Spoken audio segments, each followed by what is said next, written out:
Hello po, good morning. Ayan, good morning, good afternoon sa inyong lahat. Mga kasari-sari on the spot, jackpot. Ayan, saan man kayo naroon. Isang mainit na Lunes po ngayon. Ayan, ngayon po ay petsa 21. Ayan. So ngayon po ay day off na naman ang lola nyo. Day off ko na naman po ngayon mga kaibigan, mga kasari-sari on the spot, jackpot. Ayan. Kumusta po ang inyong Halloween Week? Ayan. Sa mga nagdaang holiday natin, ayan. Kumusta yung mga artistahin na umuwi ng kanilang probinsya? Sabi kasi nila, oy, darating na naman ang mga piling artista. Kiber, di ba? So, ganyan, masarap pong magbakasyon sa ating lupang sinilangan o kaya sa mga wala mang probinsya pero nakakapunta ng province para i-enjoy ang holiday. Ayan. So ngayon, balik, syudad na naman ang mga piling artista. Ayan. Ay siya nga pala, happy birthday belated sa aking kuya, sa aking kapatid. Happy birthday, Kuya Johnny, belated birthday mo kahapon. At sa darating may birthday, ang aking sis Elsie Escudero. Ngayon naman po ngayong katapusan ng April. So, ang dami mag-birthday at maraming gastos at maraming kainan.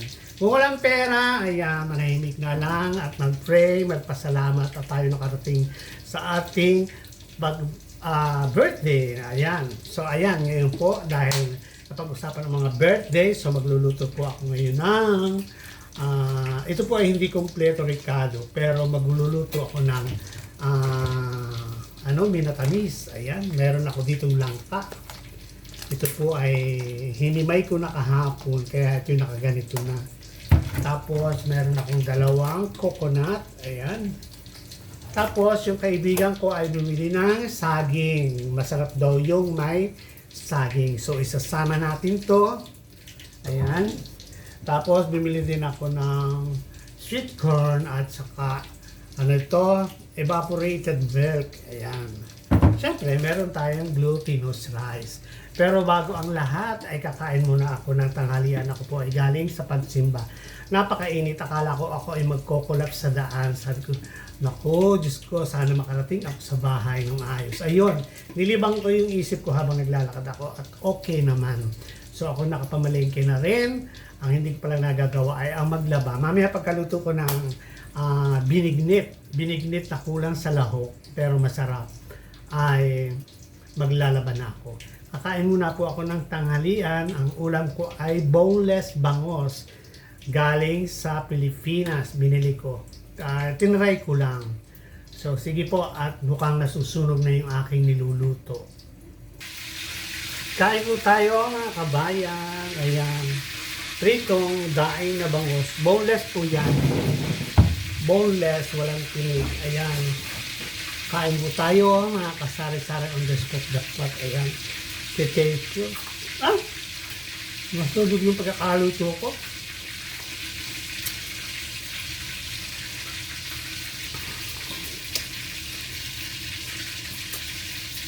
Masarap po siya, kaso lang nasunog ko yung pagkakaluto.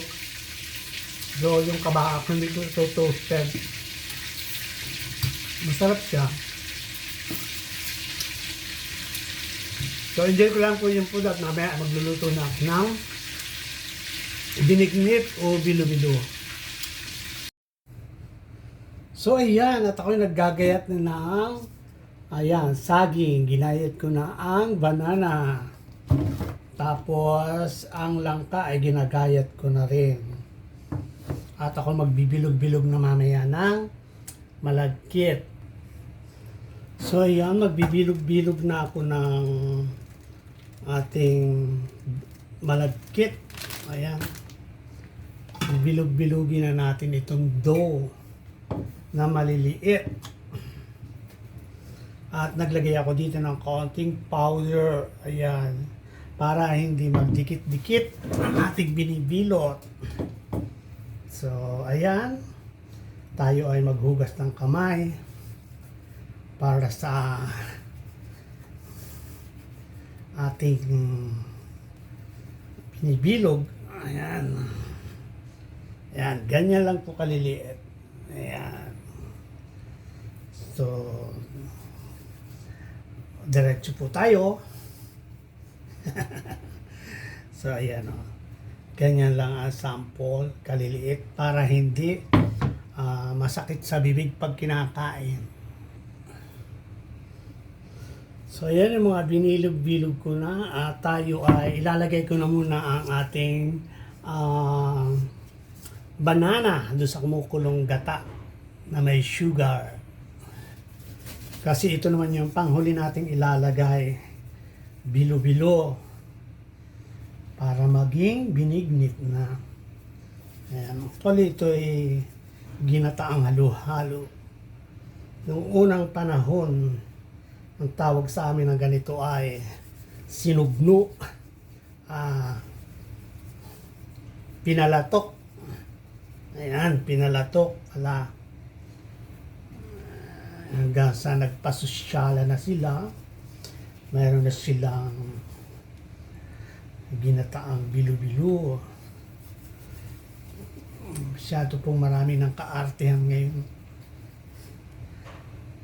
Ito, pwede na to kahit hindi naman to masyado kompleto.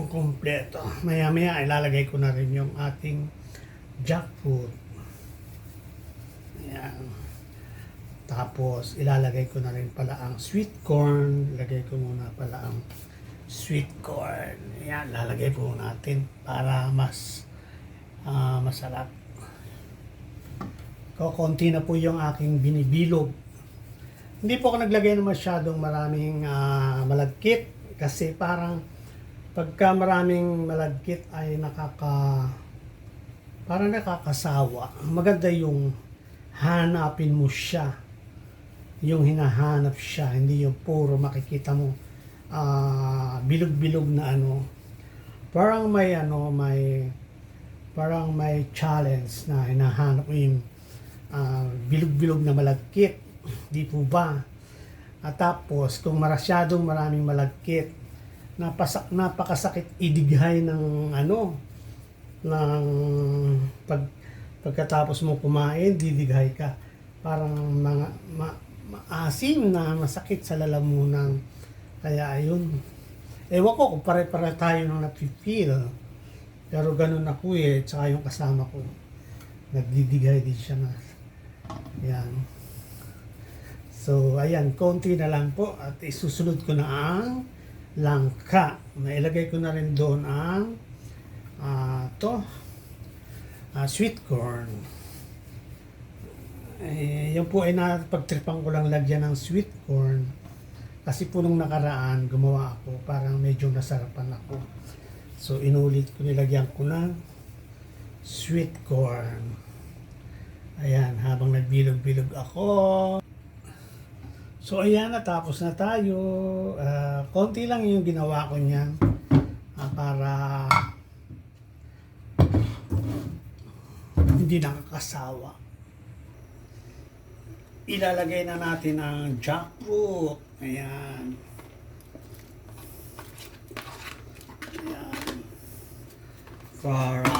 Tapos, lalagyan natin ng konting vanilla. Ayan, vanilla. Ayan, para may aroma ng vanilla. So, ating haluin. Ating ginataan. Tapos, ilalagay na natin ang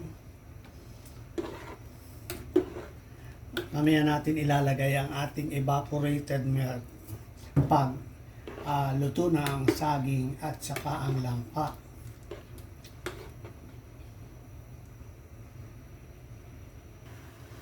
So, tingnan natin yung ating, ayan, at kumukulo na siya. Kailangan nating alalayan para hindi umawas.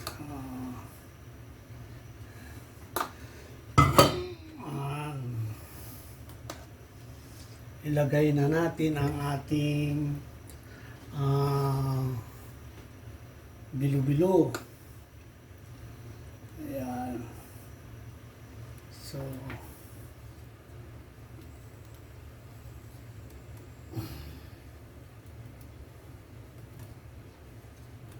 ayan. Lagyan na natin. Marami pong bilo-bilo ngayon. Ayan. So, ilagay na rin natin ang ating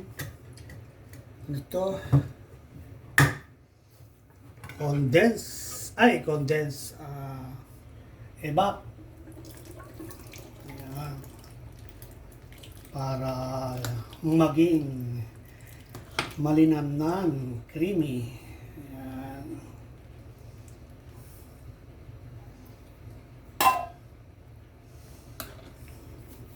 So, pag lumutang na yung ating bilo-bilo ay indication na luto na. So, update ko kay mamaya. So, ayan, at naglulutangan na po ang ating mga yung bilo-bilo natin, lumulutang na siya. Kita nyo, ibig sabihin niyan, luto na siya. So, ang gagawin na lang natin ay more in. Lutuin pa natin ng konti. Kasi masarap yung medyo malambot din siya. Kasi yung ganyang kakalitaw medyo matigas pa. Ayan o. Kita nyo. Yummy. Yummy. So, lutuin pa natin. Kasi para mas masarap. Tinikman ko na po yung lasa at pwede na. Hindi na po siya katamisan. Hindi na rin katabangan. So, ayan. Titikman natin mamaya yan. Pwede na to. So, ayan. Iniin ko pa ng konti kanina kasi maganda, medyo labog din itong ating mga bilog-bilog. Ayan. So, ayan. Saka yung saging, labugin din natin ng konti. Masarap yung parang malambot sa ating bibig. So, ayan. At titikman ko yung sabaw kung okay na ba yung tamis.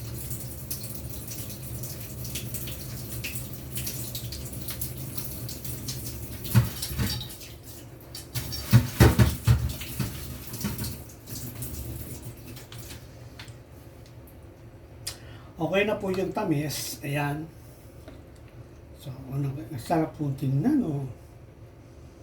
Wow.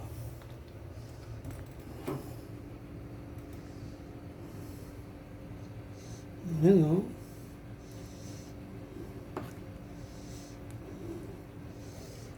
So, ayan mga kasari-sari ng Despot Jackpot, at hanggang dito na lang po aking video. Masarap po kasing kainin niyan kung malamig na.